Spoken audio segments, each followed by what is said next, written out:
हमारे जगन्नाथ भगवान के परम भक्त श्री माधव दास, इतना सुंदर चरित्र है श्री माधव दास जी का। उनके चरित्र की एक कथा मुझे बड़ी अच्छी लगती है। काशी के एक विद्वान उस सब जगह लोगों को हराते रहते थे अपनी विद्वत्ता से। उनको किसी ने कहा, बोले कि हम तुमको विद्वान तब मानेंगे कि तुम जगन्नाथपुरी जाकर के माधव दास को हरा के आओ और उनसे पत्र लिखवा करके उस पर हस्ताक्षर करवा के आओ कि तुम हारे वो या तुम जीते वो हारे, तो हम मानेंगे कि तुम विद्वान हो। माधव दास जी को हराना सामान्य बात नहीं है, बहुत विद्वान है। लेकिन विद्वत्ता के साथ साथ माधव दास जी में ऐसी भक्ति थी कि अपनी विद्वत्ता के गुण को छुपा के रखते थे। बहुत ध्यान से सुनिएगा। उनके रूप, रंग, चाल, ढाल, वस्त्रों को देख के कोई कह ही नहीं सकता था कि ये विद्वान है। तो वो काशी के विद्वान आए, पूछते पाछते पहुंच गए माधव दास जी के पास। माधव दास जी ने जैसे ही देखा काशी से ब्राह्मण विद्वान आए, उनका स्वागत किया, चरण प्रक्षालन किए, माल्यार्पण किया, सब सुंदर उनका सम्मान किया।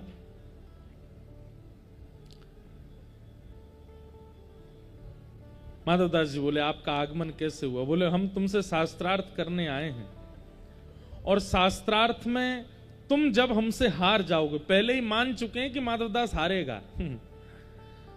बोले, शास्त्रार्थ में तुम जब हमसे हार जाओगे तो तुम एक पत्र पर यह लिखोगे कि हम तुम्हारे पास आए, तुम हमसे हार गए, और आज के बाद हम जब भी जगन्नाथपुरी आएंगे तुम हमारे शिष्य बनकर के हमारी सेवा करोगे, भोजन कराओगे, हमें सोने की व्यवस्था करोगे और नीचे अपना हस्ताक्षर कर देना। और अगर मैं हार गया, वैसे मैं हारूंगा नहीं, लेकिन मैं हार गया तो मैं भी तुम्हें लिख के दे दूंगा, जब भी तुम काशी आओगे तुम्हारी सब सेवा मैं करूंगा। माधव दास जी बोले, शास्त्रार्थ करने की आवश्यकता क्यों है? मुझे सेवा प्राप्त होगी। आप बार बार जगन्नाथपुरी आकर के मेरे घर की प्रसादी पाएंगे, मुझे सेवा का अवसर देंगे, इसके लिए शास्त्रार्थ की आवश्यकता क्या है? लाइए पत्र दीजिए, मैं लिख देता हूं कि मैं हार गया, आप जीत गए, और हस्ताक्षर कर देता हूं। वैष्णव का स्वभाव है कि जिससे विवाद उत्पन्न हो उससे वो दूर रहता है। कई लोगों को पता होता है कि मेरा ऐसा कहना या मेरा ये बात बोलना घर में विवाद करेगा, वो फिर भी बोल देते हैं। लेकिन एक वैष्णव का स्वरूप कैसा होता है? उसको पता है कि मेरा ऐसा कहना विवाद उत्पन्न कर सकता है, तो वो योजनाएं बनाता है कि मैं किस तरीके से बात कहूं कि संभल भी जाए और विवाद भी ना हो। ये एक श्रेष्ठ व्यक्ति का लक्षण है। पर कई लोग, उनको चिंता नहीं होती, वो तो तैयारी बैठे होते हैं कि एक आध ईंट पत्थर उड़े, किसी का माथा फूटे, तभी तो सुख मिले। वो बात जाकर के पूरे मोहल्ला को एक कर लेंगे, घर को एक कर, देखो ऐसा ऐसा ऐसा ऐसा हुआ था, और हो गई महाराज महाभारत। ये वैष्णव का स्वरूप नहीं है, ये ज्ञानी व्यक्ति का लक्षण नहीं है, ये एक श्रेष्ठ व्यक्ति का लक्षण नहीं है। श्रेष्ठ तो विवाद से बचता है, विवाद में नहीं पड़ता। वो शांत रह करके बिना लड़ाई झगड़ा किए उस क्रिया को संभालने का प्रयास करता है। तो माधव दास जी बोले, आप सुनो, पत्र पे मैं लिख देता हूं कि आप जीते, मैं हारा, आज के बाद आपका मैं चेला हूं, आपकी भोजन की व्यवस्था, रहने सहने खाने की सब व्यवस्था मैं करूंगा, नीचे हस्ताक्षर कर देता हूं। ओ नहीं नहीं नहीं नहीं, शास्त्रार्थ करना पड़ेगा। माधव दास जी बोले, शास्त्रार्थ नहीं, आप ले जाओ, आप जीते मैं हारा। क्योंकि माधव दास जानते थे कि ये मुझसे जीत नहीं पाएंगे, लेकिन इनको निराश करके थोड़ी भेजना मुझे। लिख दिया कि आप जीते मैं हारा, और नीचे हस्ताक्षर कर दिए, माधव दास आपका दास। ब्राह्मण देवता रात में सोए, प्रसाद पाया, निकल गए काशी के लिए। काशी में विद्वानों को इकट्ठा किया, हाँ भाई देखो, तुम लोगों ने चुनौती दी थी माधव दास को, देखो मैं लिखवा करके लाया हूं, हरा दिया मैंने उसको। एक उनमें से श्रेष्ठ था, बोले दिखाओ पत्र दिखाओ। माधव दास को हराना सामान्य बात नहीं, बहुत विद्वान है वो। वो बात अलग है, उसके चाल ढाल रूप रहनी से पता नहीं चलता कि वो विद्वान है, क्योंकि उसके अंदर भक्ति का स्वरूप ज्यादा है। अरे लीजिए, पढ़िए पत्र, उसने खुद लिखा है। पत्र खोल करके सभा के मध्य पढ़ना शुरू किया। अमुक तिथि पर काशी के अमुक नाम के ब्राह्मण मेरे पास जगन्नाथपुरी आए थे। हम दोनों के बीच शास्त्रार्थ हुआ और शास्त्रार्थ में काशी से आए ब्राह्मण की भयंकर हार हुई। माधवदास जीत गए। पत्र में उल्टा लिखा था। वो ब्राह्मण जो था खड़ा हो गया, ये क्या पढ़ रहे हो? ये नहीं लिखा उसने लिखा है कि वो हारा मैं जीता। बोले देखो तुम खुद पढ़ो क्या लिखा है। उसने पढ़ा माधवदास जीते और इनकी घनघोर हार हुई। बोले उसने तो मेरे सामने लिखा था, मैंने एक एक शब्द अपनी आंखों से देखा था, उसने लिखा था कि वो हारा है, मैं जीता हूं। ब्राह्मण बोले लिखा था मतलब तुम दोनों के बीच शास्त्रार्थ नहीं हुआ था क्या? नहीं देखिए मैं बताना चाहता हूं, मैं कहा तो था कि शास्त्रार्थ को, उसी ने मना कर दिया था कि बिना शास्त्रार्थ के मैं हार स्वीकार करता हूं। सब ब्राह्मणों में हंसी हो गई। बोले कि भैया तुम हार के आए हो, स्पष्ट लिखा है। ब्राह्मण दोबारा दौड़े जगन्नाथपुरी के लिए। माधवदास के पास पहुंचे। ए माधवदास, तुझे देख लूंगा मैं, क्या लिखा था इन्हें पत्र में? पत्र माधवदास जी ने बोले लिखी तो मेरी है और लेखनी भी मेरी है, शब्द भी मेरे जैसे ही हैं, पर मेरे नहीं है, ये मैंने नहीं लिखा, मैंने तो हार लिखी थी अपनी, इसमें कैसे जीत गया मैं? ब्राह्मण बोले अब ऐसा नहीं होगा, अब दूसरी क्रिया होगी। क्या? तुमको शास्त्रार्थ करना ही पड़ेगा और शास्त्रार्थ में जो जीतेगा वो हारने वाले के मुख पर कालीद पोत करके, उसको गधे पर बैठा करके, चप्पलों की माला पहना करके पूरे नगर में घुमाएगा और हारने वाला चिल्ला चिल्ला करके बोलेगा कि मैं उनसे हारा, मैं अमुक से हारा। सबको पता चलना चाहिए कि तुम हारे, मैं जीता। माधवदास जी बोले देखिए शास्त्रार्थ की जरूरत नहीं है, मुझे स्वीकार है, आप कालीद पोत दीजिए, मेरे गले में चप्पल की माला पहना दीजिए, गधा ले आइए, मैं बैठ करके पूरे नगर में ढिंडोरा पीटने को तैयार हूं कि आप जीते मैं हारा। परंतु अभी मेरे दर्शन का समय है, आप जब तक कालीद और गधे की व्यवस्था करो, मैं थोड़ा दर्शन कर आऊं जगन्नाथ जी का। हाँ तुम जाओ। ये ब्राह्मण गए, दूड़ धाड़ के लाए गधा, कहीं से कालीद स्याही इकट्ठी करी। इतने में ही माधवदास जी निकल करके बाहर आए मंदिर से। अब हुआ यह कि ये माधवदास जी नहीं थे, स्वयं जगन्नाथ जी ही माधवदास जी का रूप धारण करके आए थे। माधवदास तो भीतर दर्शन कर रहे हैं, पर प्रबल प्रेम के पाले पड़कर हरि को नियम बदलते देखा, अपना मान तले टल जाए पर भक्त का मान ना टलते देखा। ठाकुर जी जानते हैं कि माधवदास कालीद पोत करके गधे पे बैठ के घूम आएगा पूरे नगर में, लेकिन मैं कैसे बैठने दूं उसको? मैं नहीं बैठने दूंगा। तो माधवदास तो भीतर दर्शन कर रहे थे, माधवदास का रूप धारण करके जगन्नाथ जी बाहर आए और ब्राह्मण गधा लेकर के काली स्याही लेके खड़ा था। आओ तुम्हारा मुंह पोतूं। ठाकुर जी बोले स्याही नीचे धर दो, पहले शास्त्रार्थ करो। तो तुमने तो मना किया था कि शास्त्रार्थ की जरूरत नहीं है। बोले तब किया था, पर अभी जगन्नाथ जी का दर्शन करके मेरा मन बदल गया, अब तो मुझे शास्त्रार्थ करना है। भगवान से कोई जीत सकता है? ऐसा शास्त्रार्थ हुआ, ऐसे ऐसे प्रश्न रखे भगवान ने कि उनका उत्तर नहीं दे पाया, निरुत्तर हो गया वो काशी का ब्राह्मण। और पूरी भीड़ एकजुट हो गई, सबके सामने उस ब्राह्मण की हार हुई।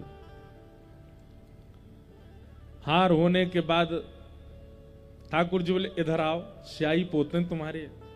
और स्याही लेकर ठाकुर जी ने पोती उसके मुंह पे, बैठो गधा पे, और पूरे जगन्नाथपुरी में हल्ला करके आओ कि माधवदास जीता और मैं उनसे हारा। बेचारे वो बैठ गए गधे पे और पूरे जगन्नाथपुरी में हल्ला करे रोते रोते, माधवदास जीत गया, मैं उनसे हार गया, माधवदास जीत गया, मैं उनसे हार गया। इतने में ही माधव दास जी, असली माधव दास जी निकल करके आए मंदिर से। जैसे ही मंदिर से निकल के आए, उन्होंने छोटे छोटे बच्चों से पूछा, एक ब्राह्मण यहां खड़े थे गधा लेकर के, स्याही लेके, कहां है वो? बोले वो तो काली मुंह पे पोत करके गधा पे बैठ के डोल रहे हैं पूरे नगर में। हैं अपने आप ही। माधवदास जी दौड़े दौड़े गए, ब्राह्मण देवता आप ये क्या कर रहे हैं?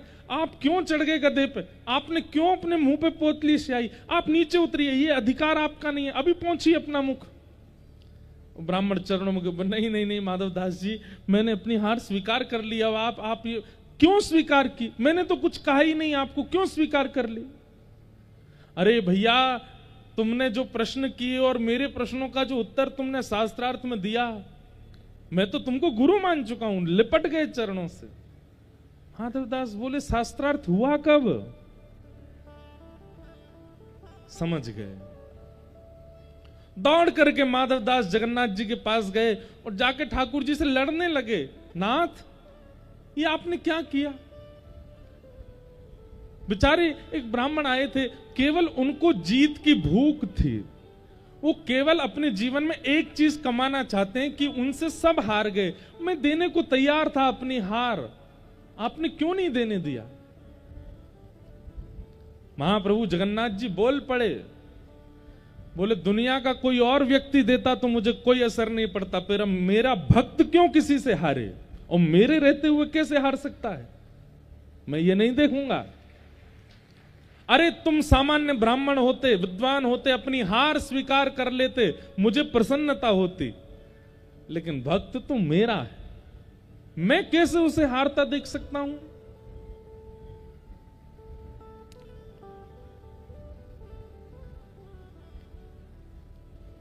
ये पूरा संदर्भ सुनाने का अभिप्राय क्या है कि भक्त का स्वरूप होता है कि वो विवाद से बचता है, उसको विवाद में रुचि नहीं होती। वो भले ही जानता हो कि ये सामने गलत हुआ, लेकिन उसको सुधारने का दूसरा तरीका ढूंढेगा, विवाद नहीं। ये भक्त का, एक श्रेष्ठ व्यक्ति का लक्षण है।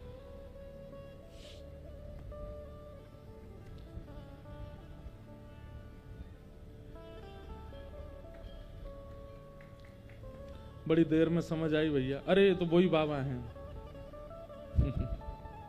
अद्भुत हैं, ना जाने किस रूप में नारायण आते हैं।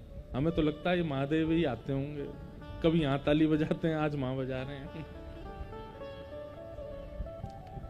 तो भक्ति में, धर्म मार्ग में, भक्ति मार्ग में, ज्ञान मार्ग में, प्रेम मार्ग में सबसे पहली बाधा के रूप में आपके सामने आती है पूतना। पूतना यानी कि अविद्या। और अविद्या का एक रूप क्या है? अपने गुण की गर्विष्ठता, अपने गुण का आपको अभिमान होने लग जाए। अविद्या का दूसरा स्वरूप क्या है?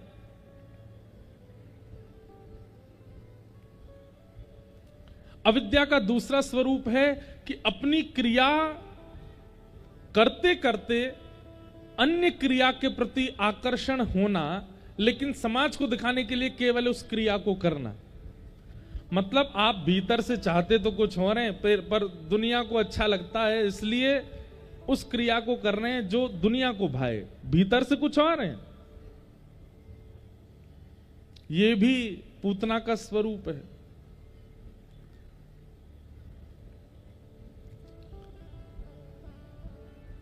अविद्या। पूतना आई गोकुल, और जैसे ही पूतना का गोकुल आगमन हुआ, सब ब्रजवासी नाच रहे थे। नंद घरानंद भयो जय कन्हैया लाल की, सब नृत्य कर रहे थे। और तभी पूतना रूप बदल करके अत्यंत सुंदरी बनकर के आई है। उसके नेत्र बड़े मधुर हैं, उसके वस्त्र बड़े सुंदर हैं, उसका मुखमंडल बहुत आकर्षक लग रहा है, उसकी चाल ढाल, मतलब कोई अवगुण है ही नहीं, सब कुछ इतना सुंदर बना करके आई थी पूतना। पूतना के आते ही गोकुल में सब नृत्य कर रहे, आनंद कर रहे ब्रजवासी। धीरे धीरे उसकी ओर आकर्षित होने लगे। कोई उसके रूप को देखने लगा, कोई उसकी चाल देखने लगा, कोई उसके वस्त्र देखने लगा। दो बातें,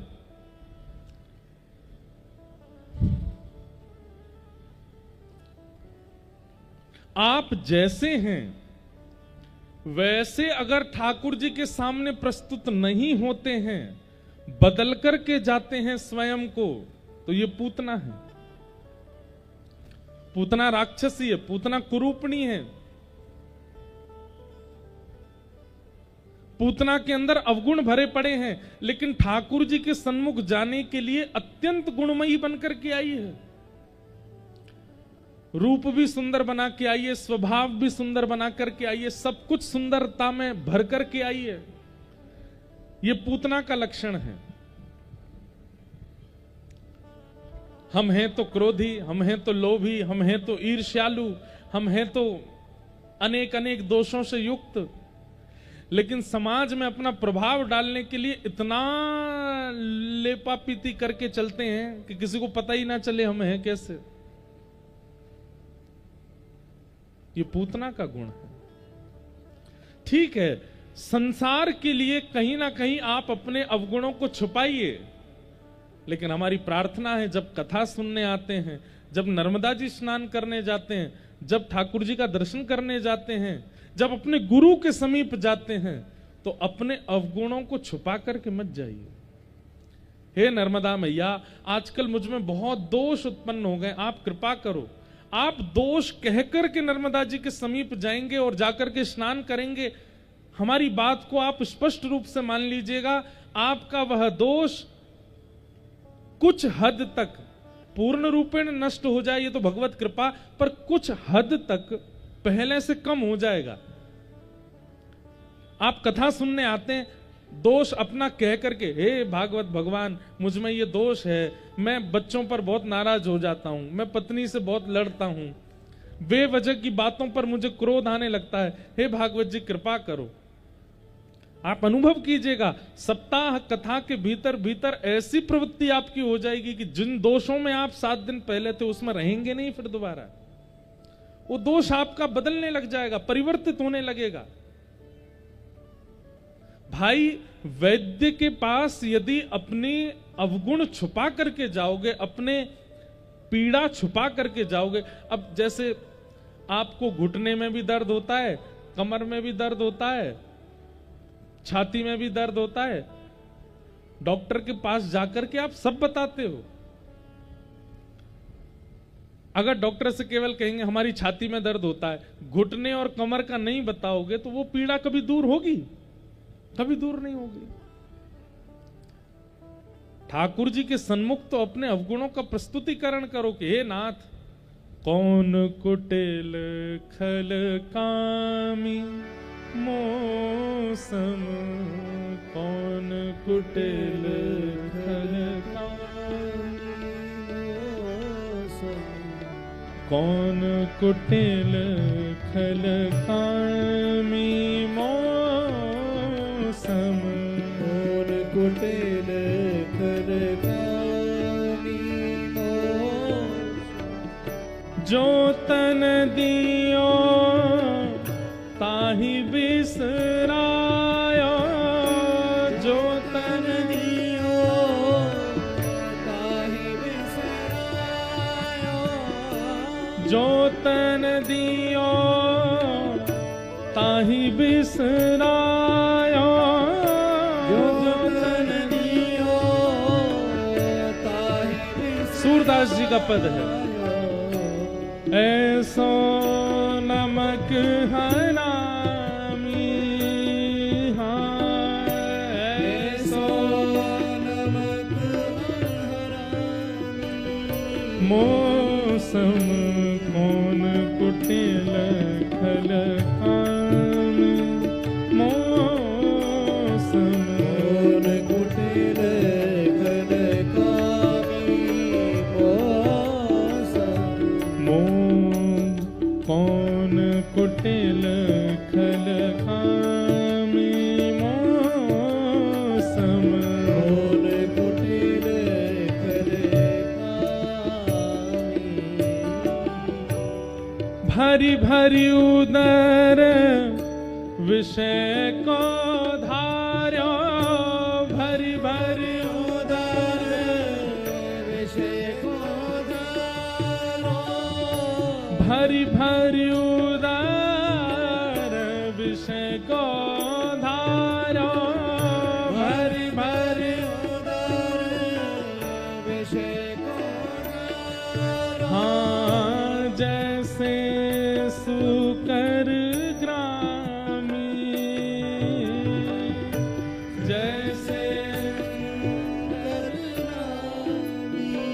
मौसम कौन कुटिल खल कामी, मौसम कौन कुटिल खल कामी, मौसम कौन कुटिल खल कामी, मौसम कौन कुटिल खल कामी। और